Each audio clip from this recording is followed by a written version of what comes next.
You remember the exact weight of them when they were small, the way they ran to you when something scared them, the way your name, mom, dad, sounded like you were the most important person in the world. And you were. Then, somewhere between the graduation photos and the moving boxes carried down the front steps, something shifted. No fight, no announcement. Just a quiet Tuesday when you realized the house had been still for 3 weeks. And your last text took 2 days to get a reply. You told yourself, they're busy. This is good.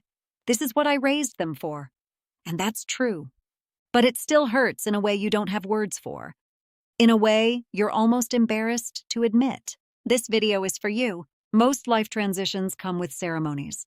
Graduations, weddings, retirements.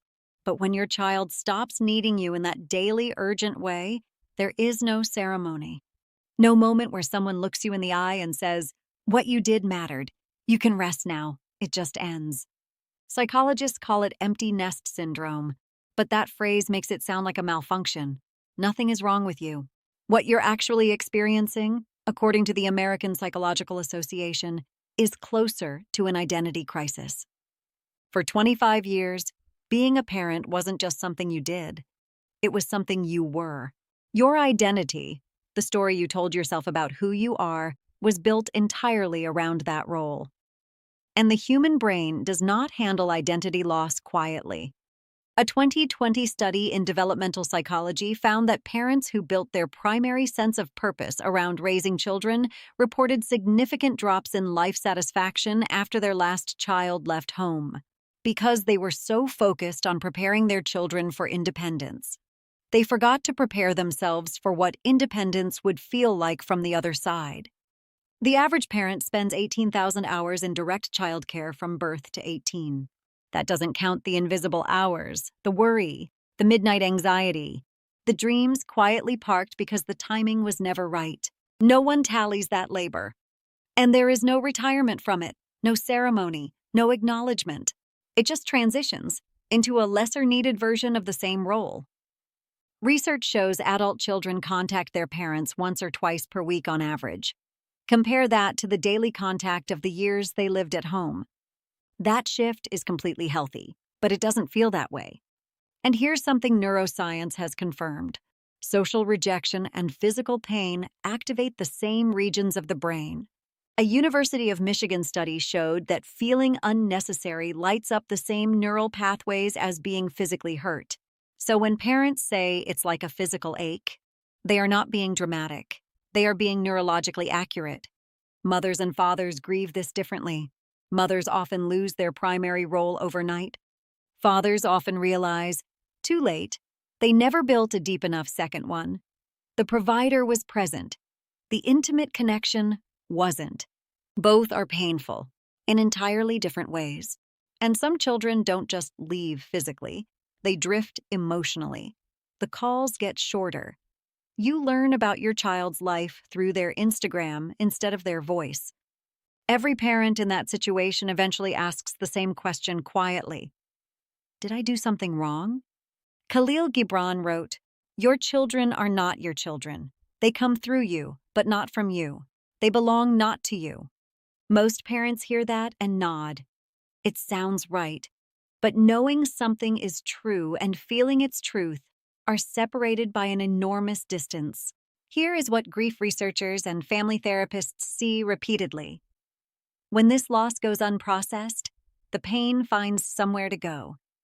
It becomes the phone call that carries just a little too much weight, the guilt between the lines of ordinary conversation, the unspoken message, "Your absence is hurting me." Adult children feel that pressure, and it pushes them further away. The parent who cannot process their own grief often damages the very relationship they're trying to preserve. Not out of malice, out of unaddressed pain. There is another casualty nobody discusses: marriage. Studies show divorce rates spike after children leave home.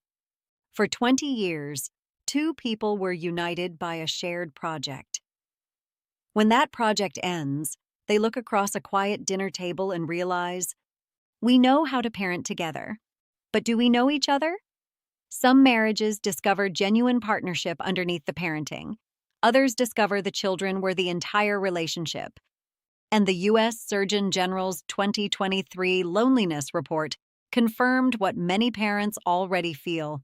Adults in their 50s and 60s are among the most quietly isolated people in modern society. Too young to be labeled vulnerable, too overlooked to be helped. I want you to go back. Before the pregnancy test, before the nursery, before the first day of school where you held it together until you got back to the car, who were you? What did you love? What made you lose track of time? What did you want to do with your life that you let go? Quietly, gradually, because other things became more urgent. That person did not die. They went quiet. They waited. And Harvard's study of adult development, the longest-running happiness study in history, found something consistent in people who thrived in midlife and beyond. They were not the ones who stayed closest to their children. They were the ones who maintained warm relationships while having a life that was genuinely, independently their own. Your adult children don't want to be your only reason for living. That is too much weight for any relationship to carry. Children who feel like their parents' sole source of meaning don't feel loved. They feel responsible. And responsibility without choice eventually becomes resentment. Psychologist Erik Erikson called the solution generativity, the deep human need in midlife to contribute beyond yourself, to mentor, to teach, to create, to invest in the next generation broadly, not just your own children. The instinct that made you a good parent doesn't expire. It needs a new address. Grieve honestly. Reconnect with your own identity. Reinvest in your marriage or close friendships. Find your new form of contribution. And give your children your genuine, unconditional permission to be fully, freely their own. That last one is the hardest and the most important. Here is what the research keeps finding.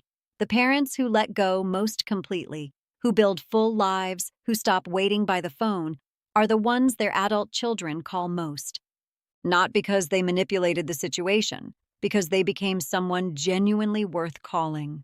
Attachment science is clear.